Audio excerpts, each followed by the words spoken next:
The ultimate really is to go, well, there is efficient infrastructure, but there is more coming, or more population, employment, and infrastructure. How do I free ride off the back of that?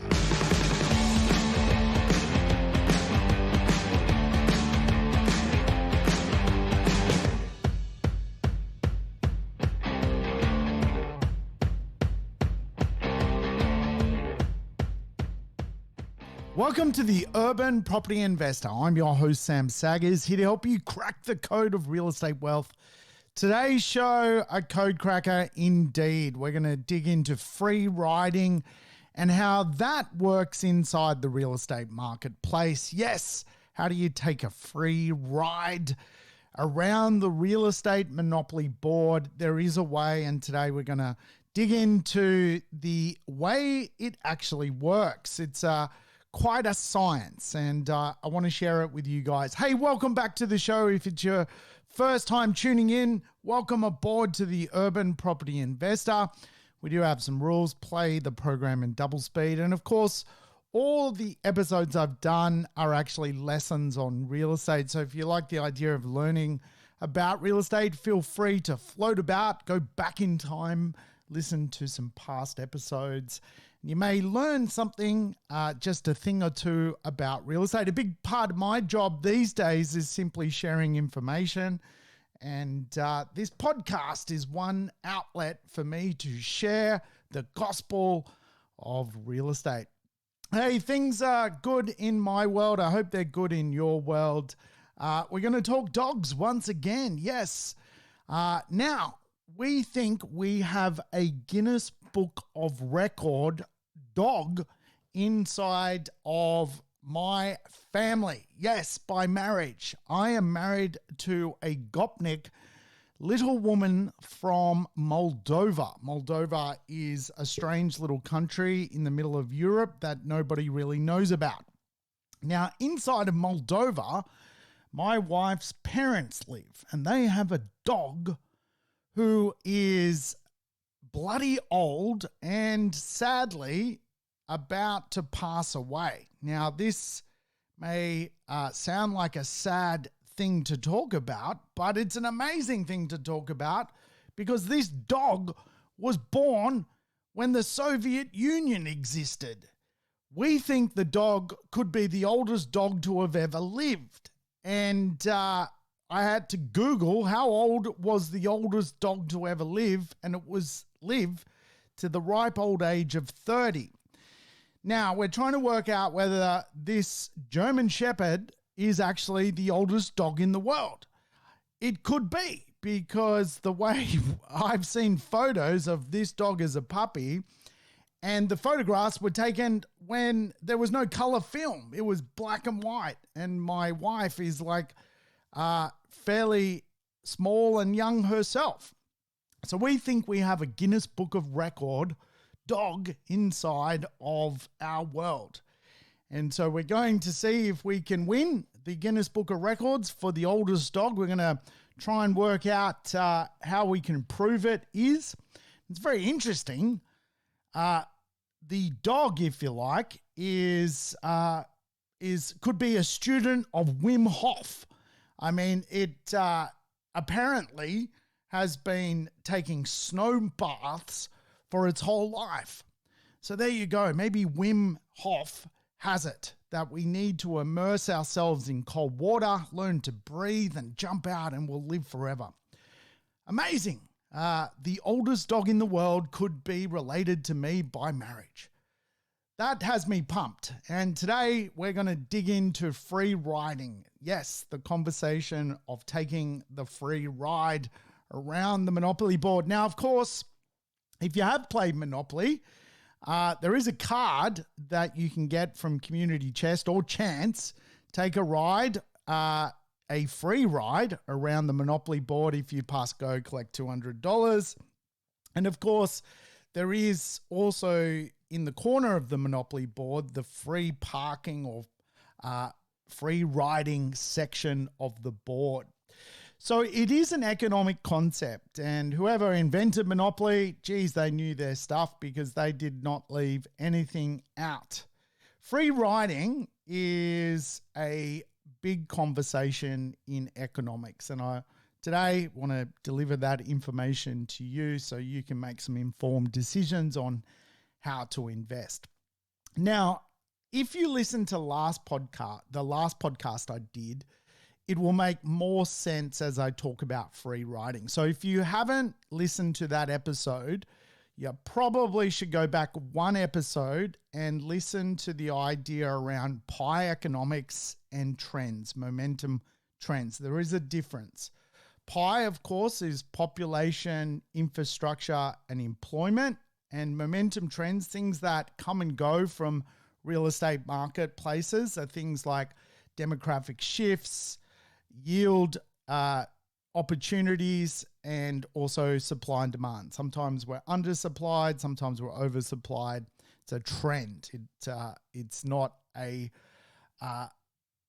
stable thing. It's a thing that comes like any trend.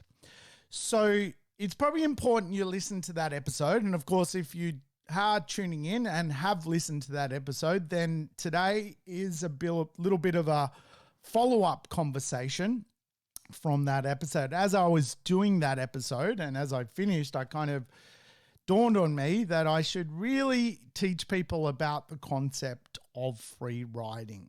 What is free riding and how does it work? So property free riding for many people is considered a problem, and economics is an interesting subject, something that I just absolutely love. I love the idea that there's an economy out there and there's economic principles that we can learn. So in short, the free rider, if you like, particularly in real estate, is someone who really attempts to buy real estate and use a public good without paying for its use themselves. Now, one way to kind of understand that, if you like, is particularly with infrastructure. If we can go to a suburb which is perhaps going to get new commercial, new train lines, a new tram stop, that's going to benefit the small amount of people in that suburb or who live close to that infrastructure, but it's not going to be paid for by those people who live next door to that infrastructure or those smaller amount of people in that suburb. Who's going to pay for it is 26 million Australians. And so the free rider logic, if you like, is that a small group of people benefit at the cost of the complete part of society. And so as a property investor, if we want a free ride, what we can do is study population patterns, infrastructure patterns, and employment patterns, and obviously get a free lift in value off the back of it. Now, many, people in society do not like free riding. They do not like the concept that there are free riders out there. And the main reason is it really does benefit a small amount of people, but costs everyone else a large sum of money. And of course, when it comes to real estate, the idea of real estate and that it's continually growing, if you take public spending and put it in a certain area, and that benefits real estate holders, then of course you usually see this incremental price increase, which in turn actually makes it less affordable for other people to partake in real estate. So anti-free riders believe that if someone's going to get a major piece of infrastructure put on their doorstep, they should potentially pay for that in some levy system so that the rest of society doesn't pay for it. So remember last week I was talking about the idea there's a difference between pie and momentum trends. And there really is. Momentum trends, if you like, are that marketplaces can get great levels of capital growth of things like demographic shifts, the value of a yield, and more demand than there is supply. But if there is no pie, population improvement, infrastructure improvement, or employment improvement, really you're buying an asset which is often related to another economic principle, which is known as the greater fool theory.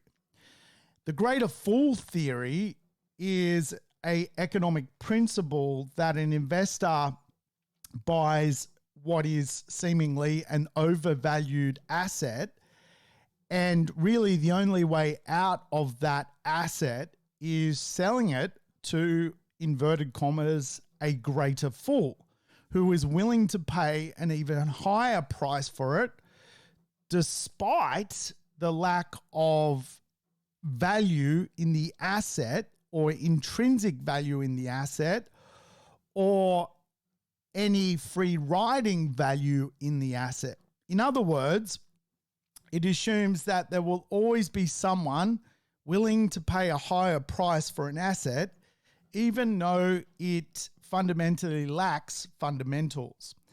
And so the greater fool theory really does pertain to trend investors. They're really buying a trend. They're hoping another fool comes along and pays more for the same trend.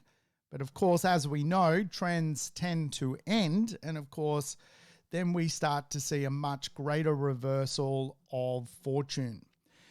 The way around not being the greater fool is to both buy trends, demographics, supply and demand, and yields, but also add to that the pie model, which of course is your defensive position, as we talked about last week. So I won't harp on about that. But one way to consider what I'm talking about today is offense is your things like where can we find a shortage of supply and more demand, good demographics, and of course a high yield. Defense is where can we find population, infrastructure, and employment or economics. And the best way to do that, pie, is to also, when we're thinking about pie, is to go to a city which is going to have good population improvement, economic improvement, and of course infrastructure improvement and free ride. Now, the basis of free riding is that, for example, a huge piece of infrastructure that goes to a certain suburb doesn't exclude other people from using it. So, of course, anyone perhaps who's, can get the train to the new train station stop. It does not exclude anyone. And it really also doesn't exclude rivals. Like at the end of the day, someone could bypass the train stop by using a car.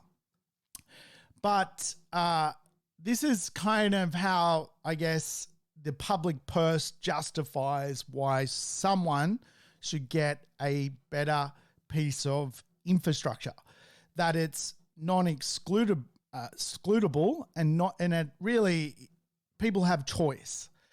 And so the initial investment costs, though, is going to come from the public purse. And the argument is it just doesn't benefit everyone, but it benefits a select few.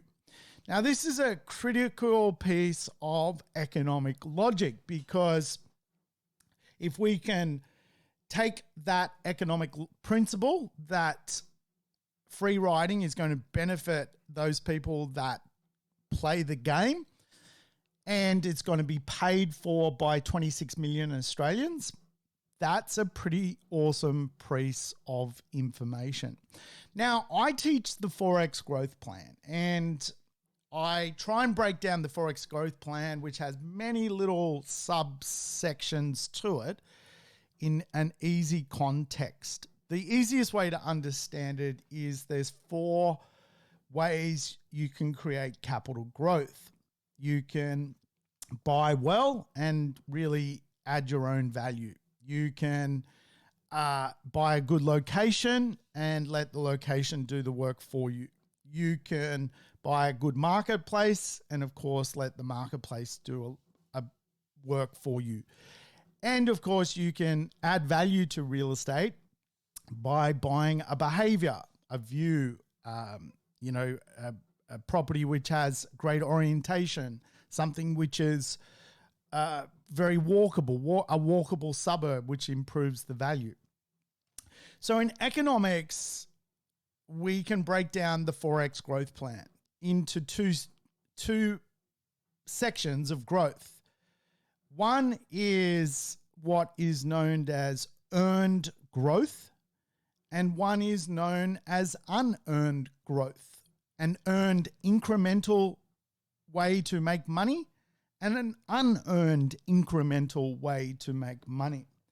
Now, let me explain it a little bit further so you walk away truly understanding what I'm referring to.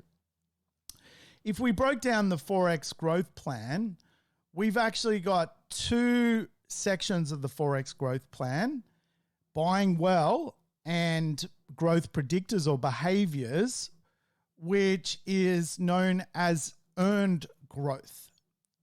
In other words, if you buy the property, work out how to add value to the real estate yourself, whether that's through time in the market, whether that's through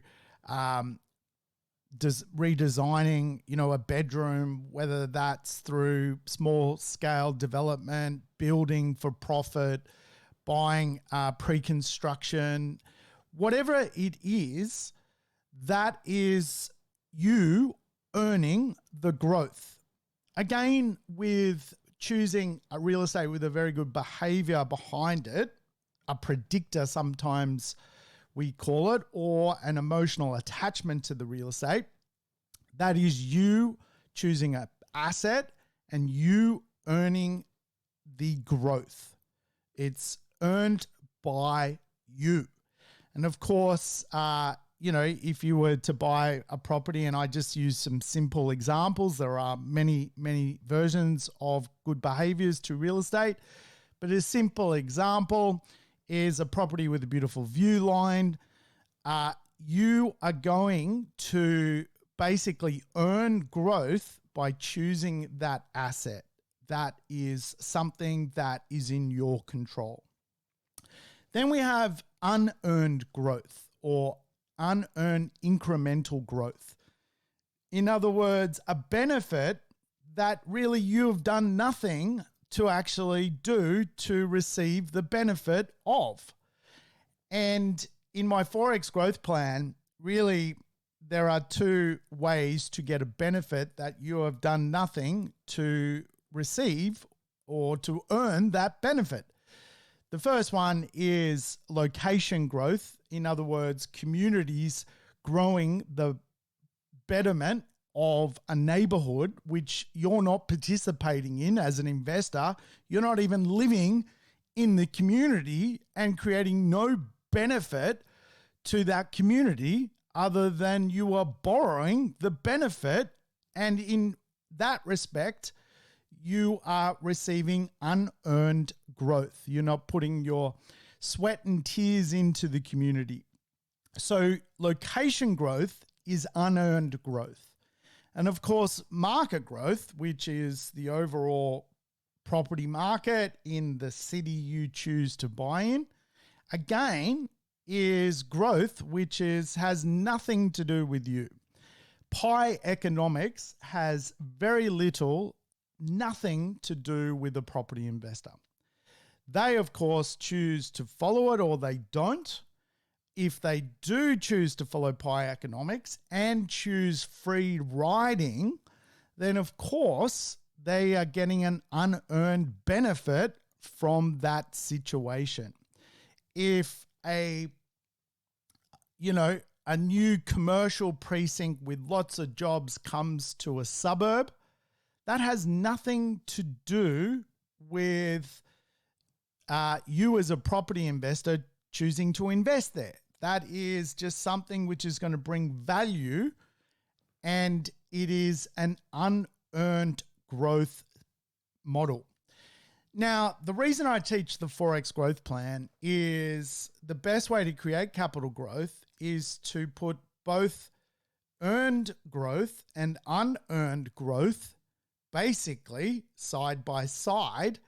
And of course, over a period of time, you will get the benefits of buying well, earned growth, adding value through good emotion, behaviors like views, earned growth, and of course, then you've got your unearned growth, community capital, which is improving the location, and of course, pie economics affecting the marketplace. And this is where property investors free ride and ultimately can get themselves into a place where they get a windfall.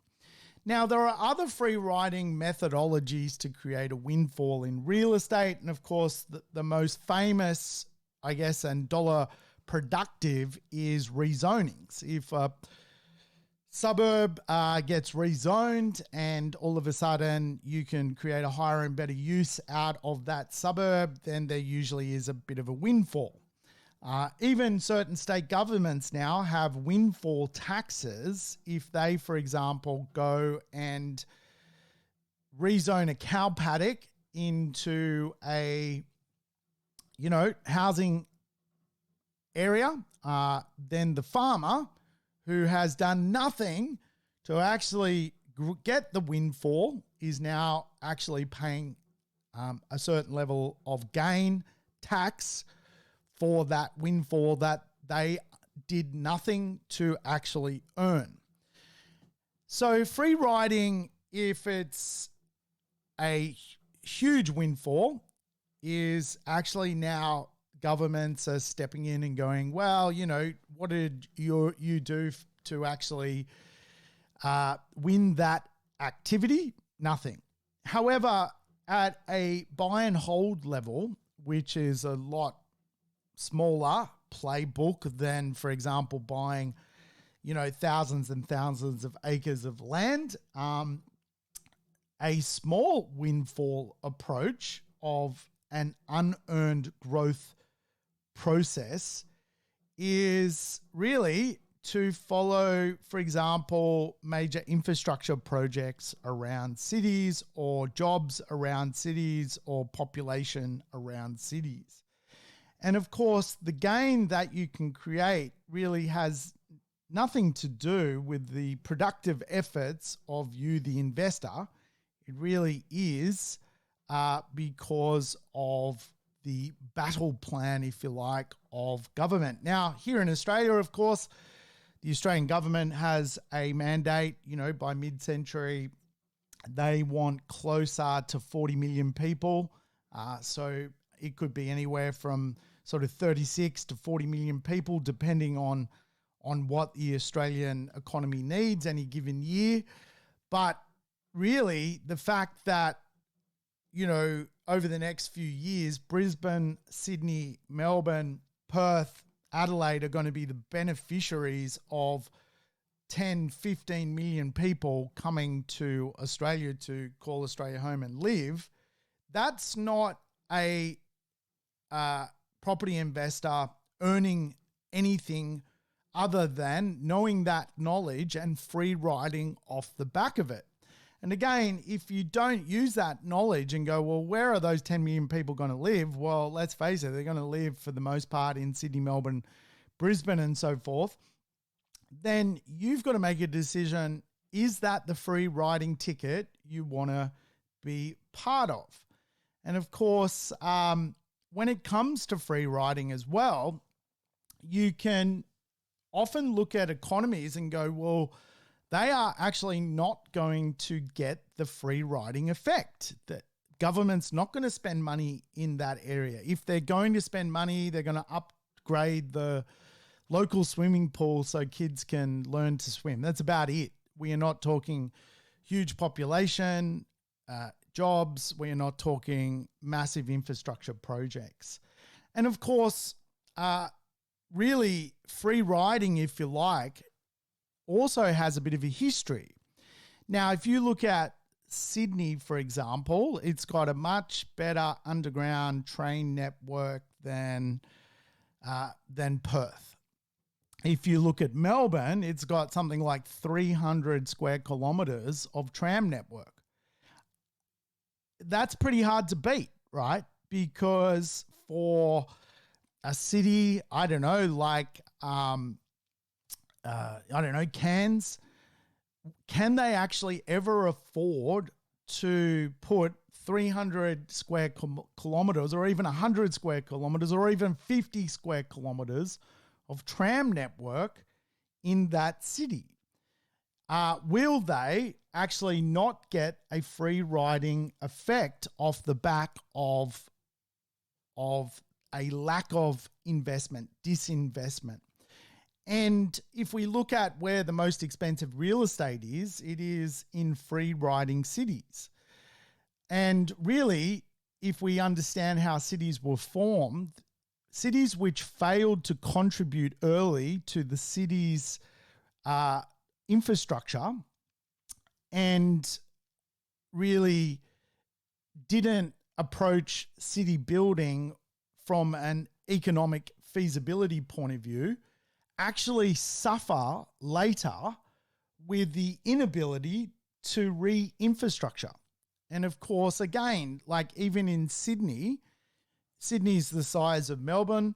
They're very comparable places, I guess you would say, from a size point of view, probably the two cities which have the most population. Sydney could never, ever, ever repeat what Melbourne has done when it comes to its tram network. We built one tram here in Sydney, and I'm a Sydney resident, from George Street out to Maroubra. Oh my God, it took like 6 years. It basically goes about 14 kilometers. It's a great piece of infrastructure for those people living on that free ride line. It doesn't benefit anyone else in Sydney but a certain pocket of people who live on the beaches and inner city precinct that goes out. Maroubra is one of the sort of southern beaches of the eastern suburbs, I guess you would say. So it only benefits a small amount of people, but the cost, the time, it just unbelievable. And so can you imagine putting 300 square kilometres of tram network into Sydney? It just will never happen. So again, like the idea that certain infrastructure exists already is actually a free ride. The fact that it will never exist in certain places is good knowledge to understand. The ultimate really is to go, well, there is efficient infrastructure, but there is more coming, or more population, employment, and infrastructure. How do I free ride off the back of that? And really, it's probably fair to say that here in Australia, for whatever reason, richer areas actually get a better free ride. Wealthy areas have more access to high quality public services such as better schools, education, better access to healthcare, better access to existing infrastructure, which ultimately contribute to economic growth and overall prosperity. So the reality is the inner city, middle ring, and early outer ring suburbs these days have the better infrastructure right now. And so there is already the free riding effect unfolding in many of those areas. But infrastructure efficiency and free riding actually creates growth. And this is, again, I think with a lot of the investment in Brisbane, for example, a lot of it is because of the idea of the Olympic Games. And a lot of people are like, well, I've got to buy in Brisbane. The Olympic Games is going to happen there. And of course, this is the concept that people actually economically have in their head, that they want to go and free ride the Brisbane Olympics.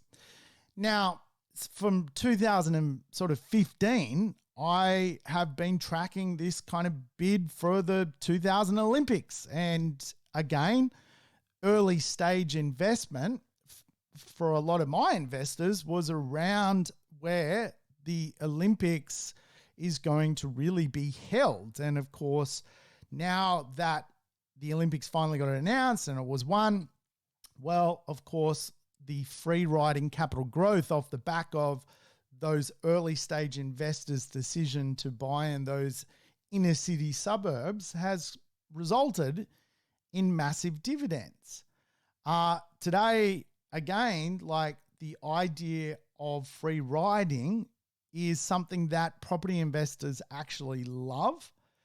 But for me, I really, really like free riding that creates a benefit that you're going to absolutely get a reward from, because if you study town planning, you can often find, I guess, free riding pockets which are going to certainly do well. And again, it comes at the public purse, but benefits a very, very small amount of people. So free riding obviously pertains to jobs, population improvement, and infrastructure. And today, I'm using infrastructure to highlight the concept because I think it's the easiest to visualize when you're actually listening. But of course, infrastructure is a way to create money, and you kind of get three, I guess, goes at getting a benefit or a free ride off the back of it. The three stages of impact, if you like, are when a project is announced, i.e., there is a bid for the Olympic Games. When construction starts is really the second stage of impact. And when construction or when the project is completed and operating, which is the third stage of impact. So if we think about the Olympic Games and free riding off the back of that, really the first stage when a project is announced is over. We're now into really construction, starting to build this, many parts of the Olympic Games, whether it's improving swimming pools or, building velodromes and things like that. So obviously the Wollongabba Stadium, for example, is going to get the overhaul. So the benefits of that, you're going to get cross-city rails, which is, again, the benefits of that. Now, again, with the cross-city rail, I was helping people buy as that project was announced, and now you're really, talking about construction, and eventually you'll be talking about it operating. So there is stages to free riding, and obviously early stage has its pros and cons. Certainly major pieces of free riding infrastructure can be announced and then a change of government can happen and they can scrap it. So certainly making a decision based on a project being announced is also has its pros and cons. It may not happen. But certainly when something's going into construction, there is a massive, massive benefit to, of course, using that information to free ride. Now, I mentioned this last podcast, I think, where are the big free rides today? Well, if we go to the major Australian infrastructure projects, we know, for example, WestConnex is in $16 billion program in Sydney Metro, a $12 billion program. That's, again, tramming. If you like, spending $12 billion to do a bit of inner city tram work. Who's going to be the benefit of that? Well, really the lower North Shore, probably people, again, affluent people getting the benefit of it. Metro Tunnel Melbourne, Westgate, these are kind of some of the inner city projects. Melbourne Airport Rail Link, this is really going to benefit a fair few suburbs that sort of, I guess, go from around the airport area in, I guess, the northern area of Melbourne and drift in. And so, again, I'm doing a lot of buying at the moment along that Melbourne Airport rail link. You've got things like the Cross River Rail in Brisbane. Again, I've been investing around there for a long time, free riding. Western Sydney Airport, again, for a lot of people who've invested around there, they've done really, really well, free riding off the back of that. Western Sydney infrastructure plan, you've got the MetroNet in Western Australia, which is basically a tram line. Again, there's some free riding opportunities around there. So this is the concept that if we become a property investor, we can create our own value, but we can also use value that we have done nothing to do to receive the benefit of. And again, like this is why the Forex growth plan is a great growth plan, because you're not only trying to add value to real estate, trying to choose the right real estate which carries the right behaviors and emotions, but you're also trying to buy a very good location where the community, which you're not even part of, is creating a better free ride. And of course, if you buy real estate where there is both trends that are positive, but also pie economics, and inside the marketplace of pie economics, you buy where the free riding is on the town plan map, you're going to get the full experience of the Forex growth plan. And again, it's happened to me, if you like, where, for example, I bought in an inner city suburb of Dulwich Hill, I don't know, back in 2007, I think it was. Bought myself sort of a double-story townhouse style kind of apartment, but it's more or less like a townhouse because it's double story. It's just inside an apartment complex.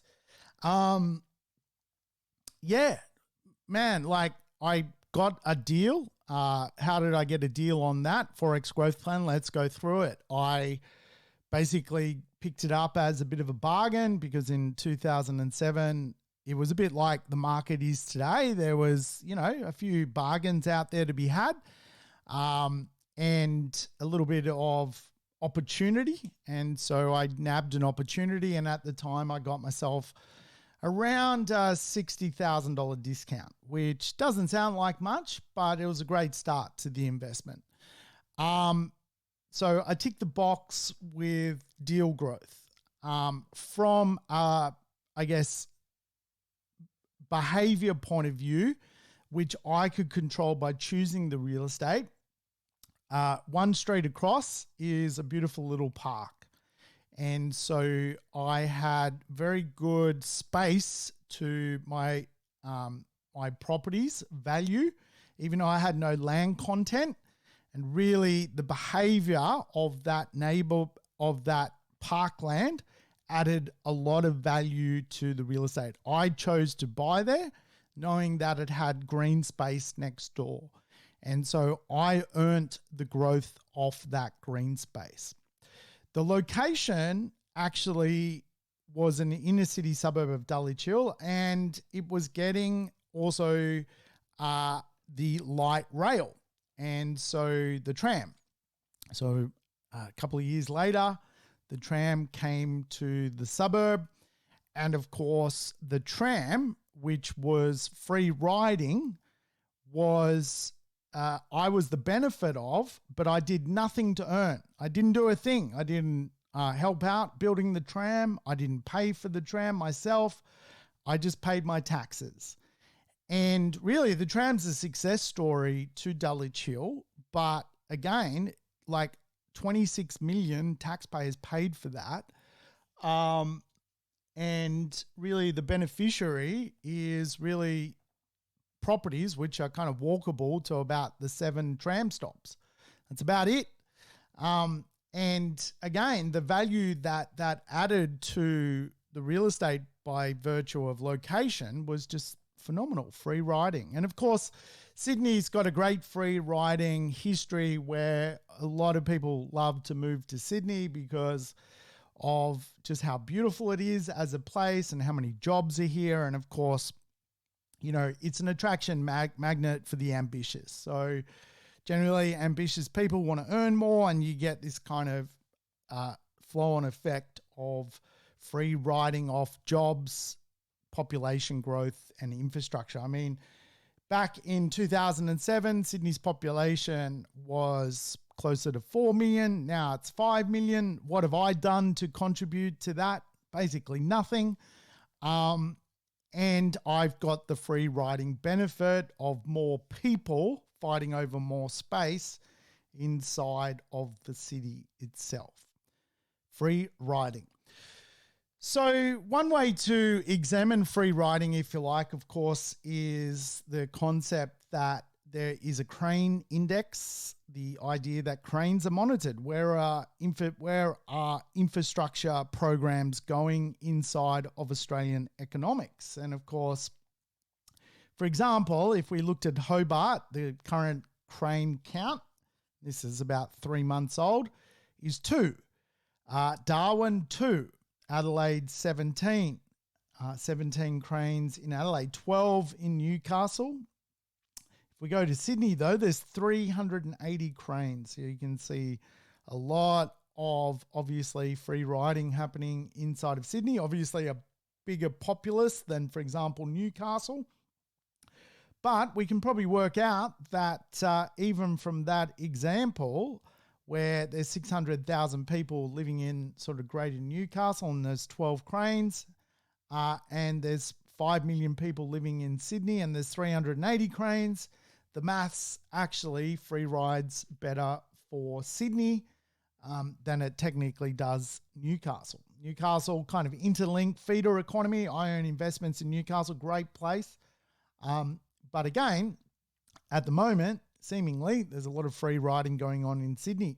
Melbourne, 206 cranes, which is just amazing. And again, when we look at the key sectors of free riding, you've got a few contributors. And of course, again, the crane index, if you dig into it, actually reveals a lot about where the free rides are in economics. So some key sectors in free riding: aged care.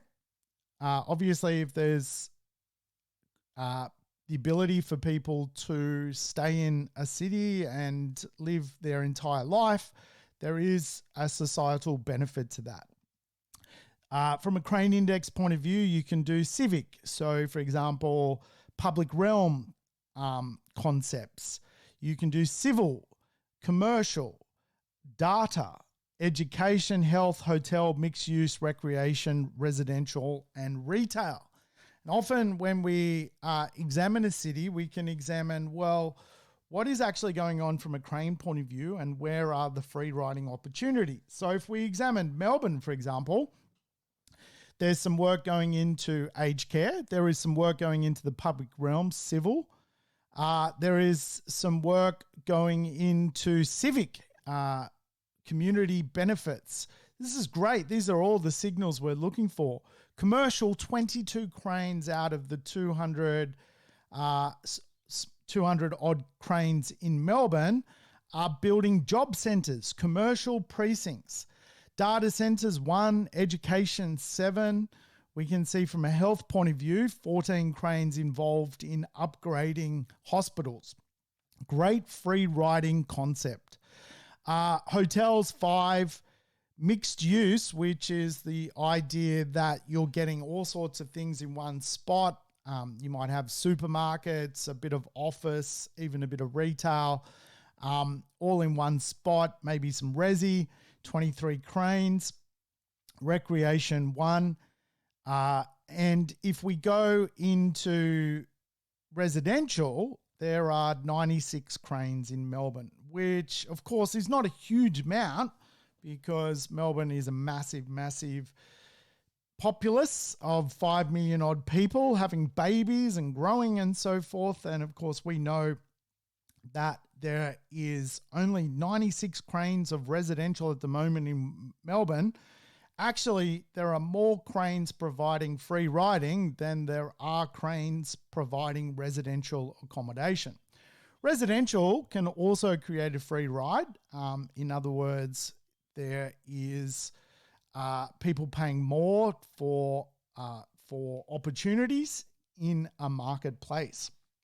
However, what we really are looking for, if you like, is things like hospital, health, data centers, commercial. These are beautiful things to free wide off. Civil and civic, train lines and public realm improvement. This is what we want to see inside of economics.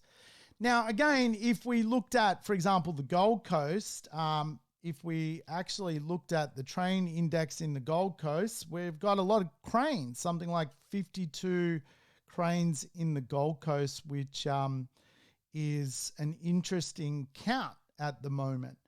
However, of the 52 cranes, 48 are residential.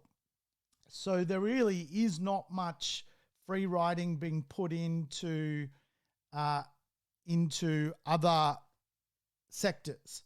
So you've got one in aged care, you've got 2 in commercial, and you've got 1 in hotel, and 48 residential. So 52 cranes in the Gold Coast, of which basically 90%, 95% is basically new housing. Now, depending on where that housing is going, obviously it can create a benefit, or it could also potentially create a future problem of too much stock being produced inside of the Gold Coast economy. However, I would say most of it is actually now luxury apartments, and by looking at where the cranes are on the map, most of them seem to be on the beaches of the Gold Coast, probably providing that downsizer accommodation where generally they're a cash buyer coming into the Gold Coast marketplace to chase that sun. But what is interesting between, I guess, if you examine Melbourne and you examine the Gold Coast is, Melbourne's 8 times the populace of the Gold Coast, and actually from a residential point of view only has 96 cranes compared to 48. So in other words, you can see Melbourne is very much undersupplied of stock coming through the crane index. We can see that there is a healthy residential trend there of not enough stock coming through the system.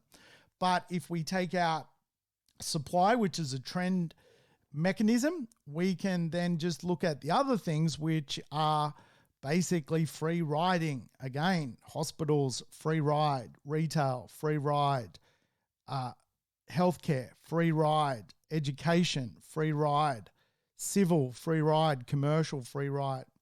So again, like the point of today's conversation is to not own real estate where you're based on your basis of ownership is the greater fool theory. And of course, again, the greater fool theory is just that someone has to come along and pay more for the real estate than you have paid based on a lack of fundamentals that are actually in that particular place. And greater fool theory scares me a lot. I don't think it's a wise way to invest. Again, I would use the Forex growth plan, and the Forex growth plan is very pro free riding in pie economic areas.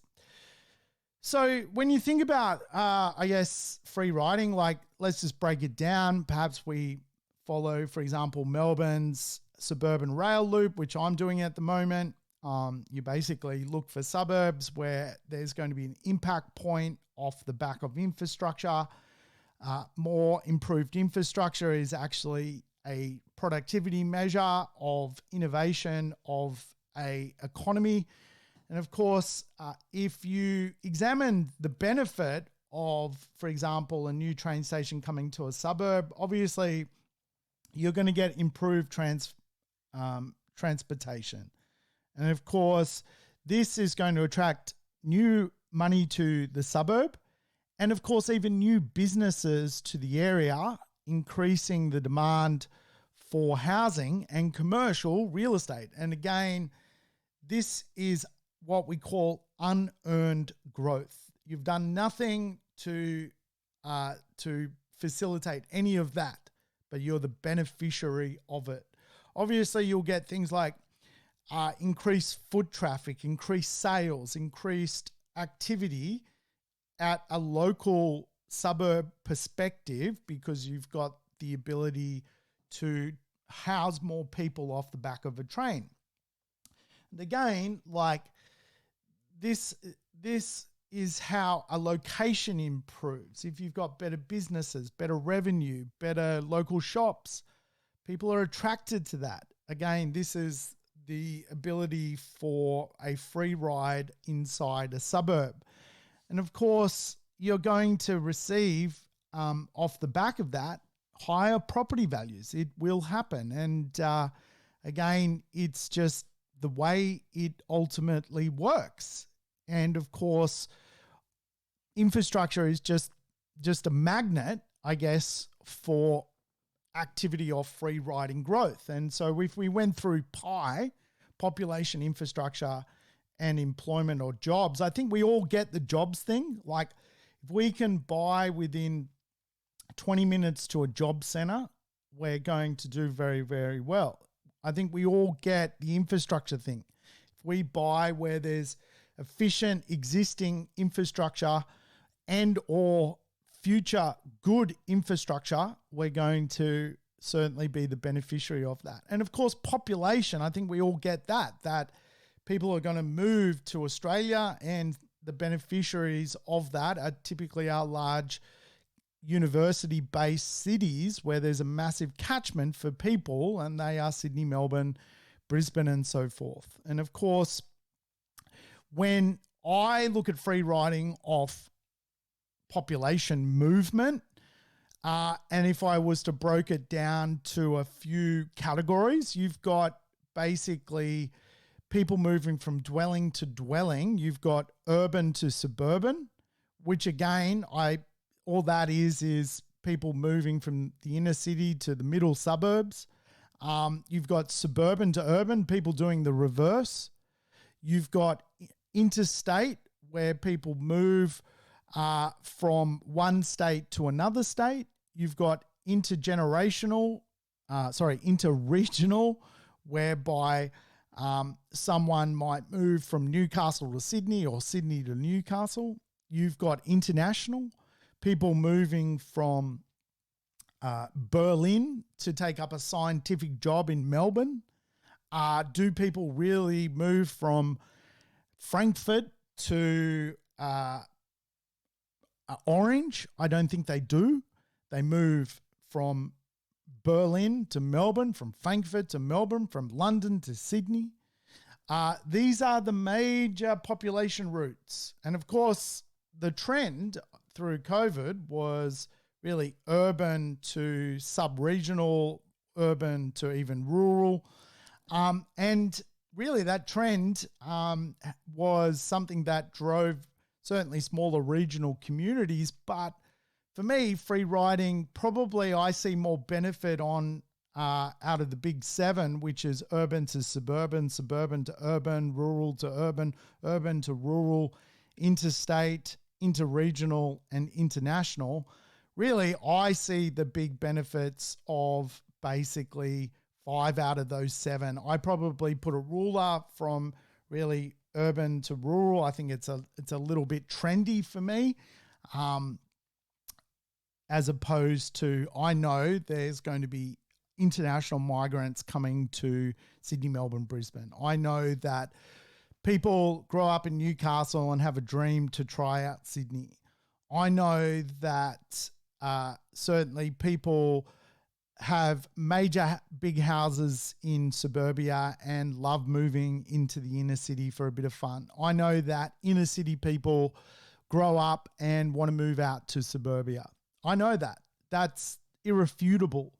I can't guarantee when someone wants to go and live in a regional community. I don't know when that's going to happen. I know it's a trend, but it's not something that technically I like to bet on, because even in those rural communities or sub-regional or smaller villages or small little cities, if you like, that are not part of the top 10, 15 places to invest in Australia, I don't know what their free riding activity is. I struggle to understand where the free rides are inside of economics in those places. They're really trend or momentum marketplaces based on demographic shifts, yields, and of course, supply and demand, which was quite favorable during COVID. But are those days over? Yeah, probably.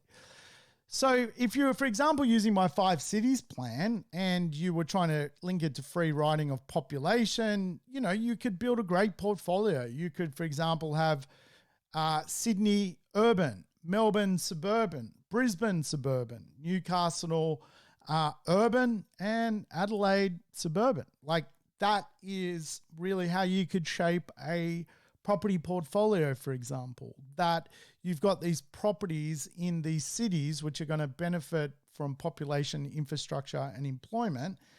And if you're smart about where you invest, you can do the free ride. And if you're even smarter about how you approach investing, you can use the 4X growth plan, which of course is buy well, free ride off a location, free ride off pie economics in a market, and of course add some value your own way through making sure that you choose a great reason as to why that real estate is going to create emotion.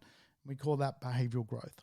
All right, folks, that's it from me. Thanks for tuning in to the Urban Property Investor. I'll catch you next time. I'll let you know if we win the Guinness Book of Records for the world's oldest dog. The last Soviet dog is sadly passing away, but was he a world record holder? We will soon find out.